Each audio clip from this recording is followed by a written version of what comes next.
Muy buenas, mi grupo está formado por Lucero Keila, Morán Alison, Onofre Heidi, Sánchez Karina y mi persona Álvarez Carlos.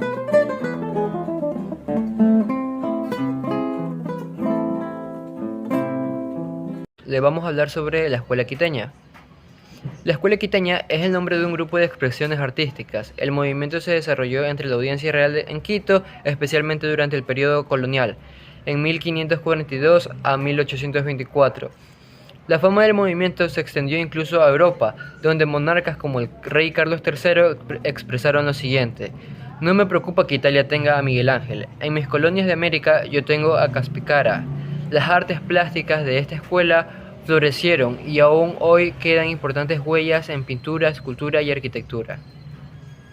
El objetivo es elaborar un documento a través de lo investigado sobre el análisis de la escuela quiteña y sus principales exponentes como las obras más destacadas de cada personaje a mencionar. Orígenes de la escuela quiteña.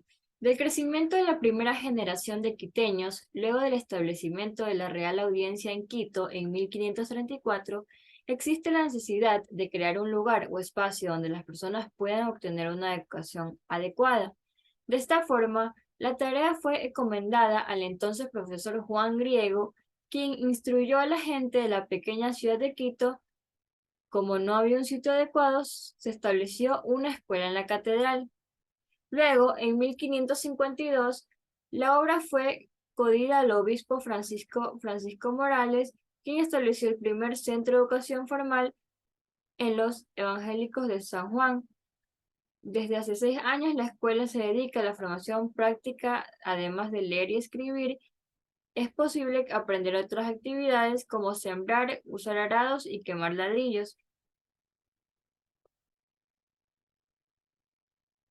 Características generales.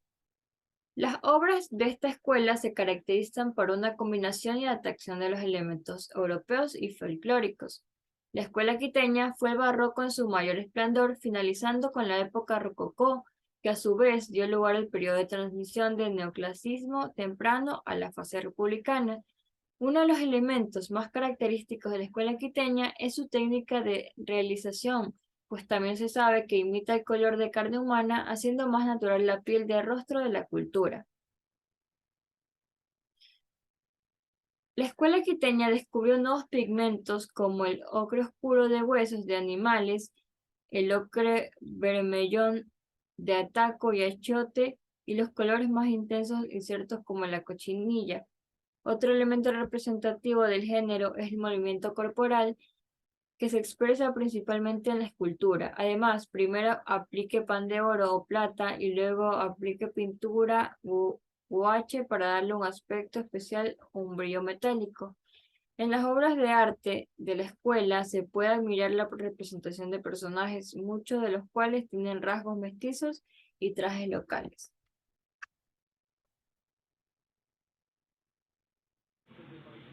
Miguel de Santiago. Este pintor nació en la Real Audiencia de Quito y fue un fiel exponente de la escuela quiteña en el siglo XVII. El artista fue nieto de indios e hijos de mestizos. Quedó huérfano de padres a temprana edad. Con la edad de 20 años abrió su propio taller y su primer trabajo fue ordenado por el padre Basilio de Rivera del convento San Agustín, quien encargó una serie de 14 cuadros y cuyo tema sería la vida del santo obispo de Hipona.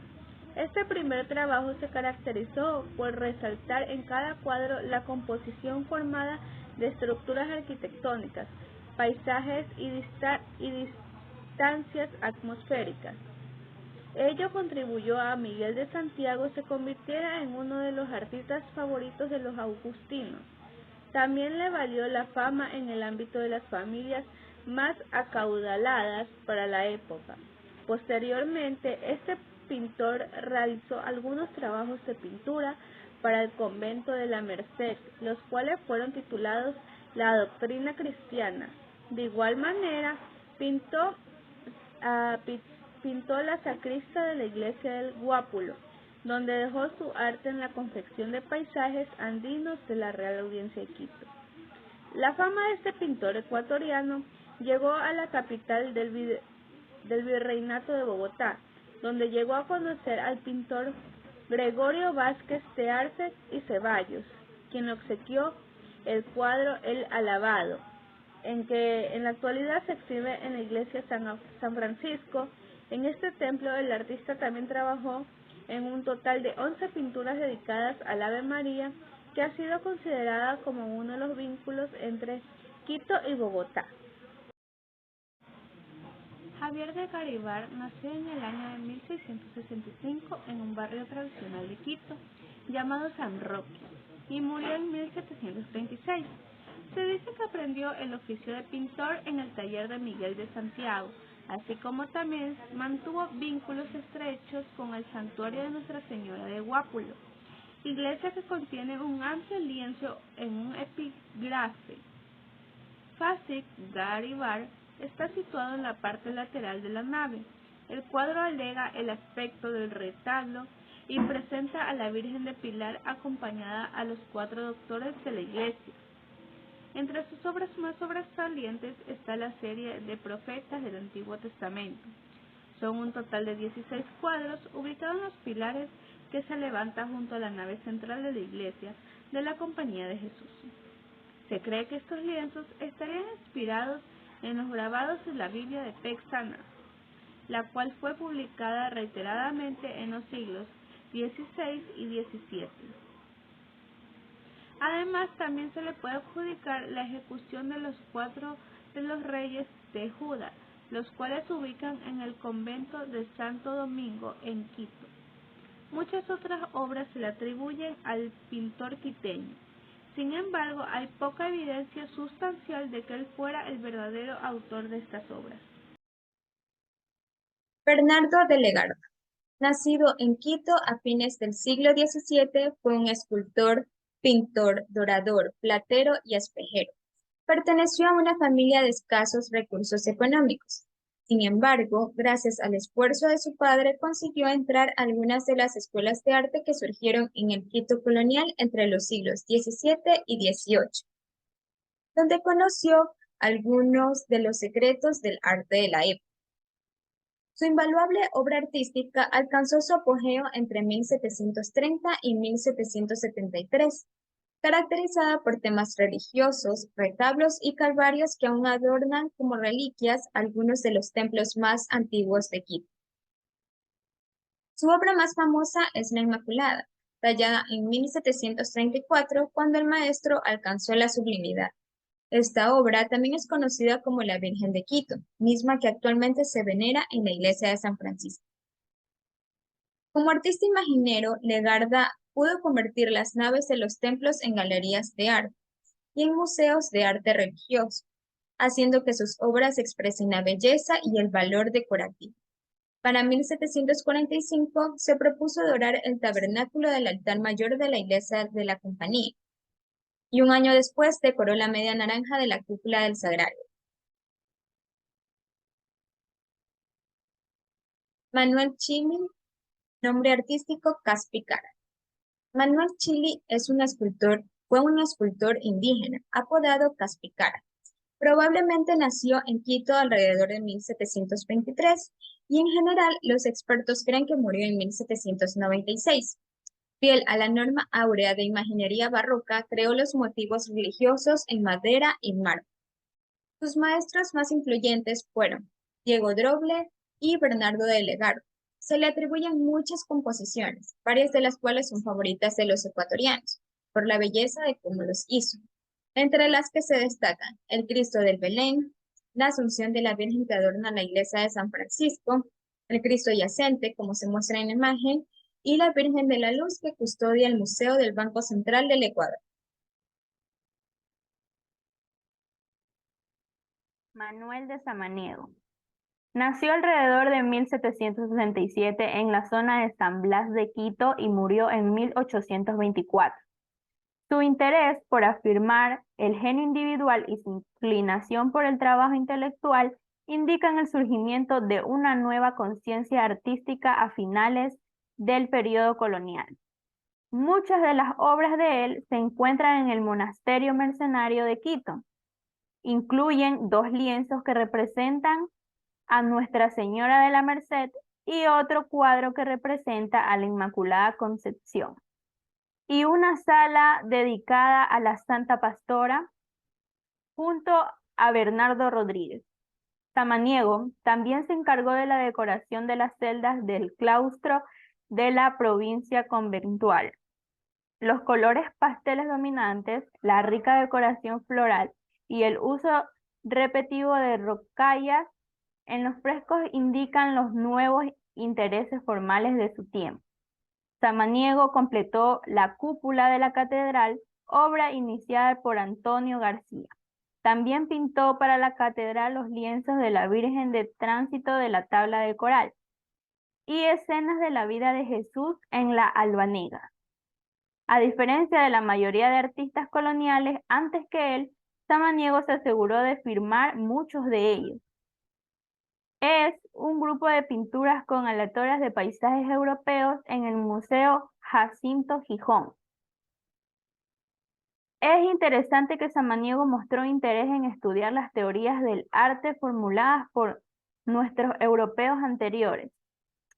Él mismo escribió un tratado sobre pintura en el que, además de brindar un enfoque práctico, también el uso de los pigmentos y combinaciones de colores.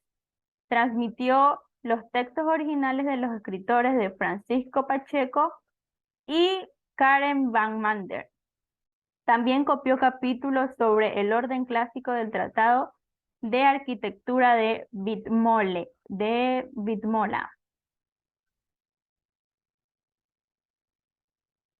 Sor María Estefanía Dávalos y Maldonado. Esta es una dama icónica en la historia local y nacional. Nació en Chambord en 1725. Sus padres, don José Dávalos y doña Elena Maldonado, son dueños de una propiedad. Este ambiente hogareño le permitió recibir una educación completa, principalmente en francés.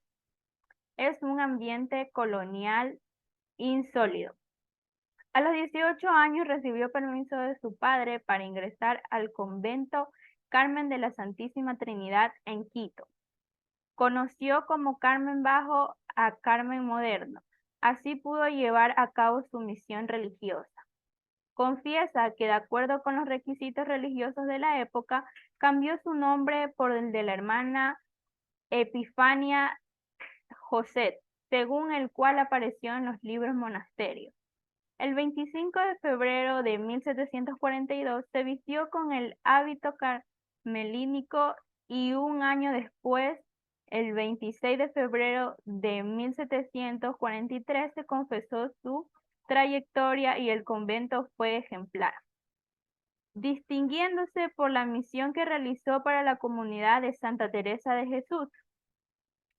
Elegida canciller en 1753, se convirtió en una canciller en 1763 y fue reelegida varias veces. María Estefanía Dávalos y Maldonado, ella fue una escultora y pintora ecuatoriana, siendo su obra más destacada la estatua detallada de la Virgen del Carmen y el Balcón Mayor de Quito. Permaneció al movimiento escolar quiteño en aquel siglo. Conclusión. Bueno, con esto se concluye que gracias a la investigación dada se ha podido entender acerca de la historia de la escuela quiteña, que es el nombre de un grupo de expresiones artísticas, lo cual esto fue desarrollado entre la Audiencia Real de Quito, especialmente durante el periodo colonial.